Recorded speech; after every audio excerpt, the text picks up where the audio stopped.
this will have significant and direct ramifications on the lives of our own soldiers. They are graphic, they are disturbing, and they are almost certain to inflame an already volatile situation in Afghanistan. Today, the Los Angeles Times published 18 photos they say were given to them by a U.S. soldier. Those photos show other soldiers posing with the remains of suspected Afghan suicide bombers. Those images are calling into question the action of those soldiers, and as 9 News reporter Dave Delosier tells us, the decision by the Times to print them. The headline is disturbing. The photos are worse. The LA Times says they were taken by a U.S. soldier in 2010 and show other soldiers posing with the remains of a suspected Afghan suicide bomber. Today, Defense Secretary Leon Panetta offered an apology. This is war.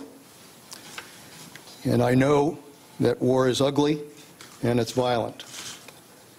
And I know that young people, sometimes caught up in the moment, make some very foolish decisions. This is going to be used in recruiting materials to sway young people. Shaul Gabbay, a professor of Middle Eastern Studies, believes the photos put other Americans at risk. And this is as if we are placing in the hands of our enemies a bomb, a weapon which is much more potent, much more devastating in its potential than a weapon, an actual physical weapon, because this could be used to recruit thousands. Criticism of the LA Times decision to publish the images was swift. One reader commented on their website, "When our soldiers get murdered because of these pictures, their blood will be on your hands." In my 20 years of experience in newsrooms, a lot of discussion went on, especially something that graphic. Sean Schaefer is a journalism professor at Metro State. He says as disturbing as these photos may be, in the end, the public has the right to know the truth. And I think one of the things that really had to come into the discussion in the Los Angeles Times, and I hope it did,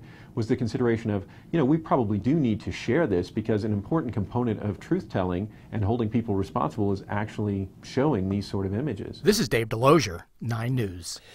Professor Schaefer says given the reach of the internet, the photos would have in all probability become public without the LA Times publishing them. In fact, the images have already been posted to websites around the world.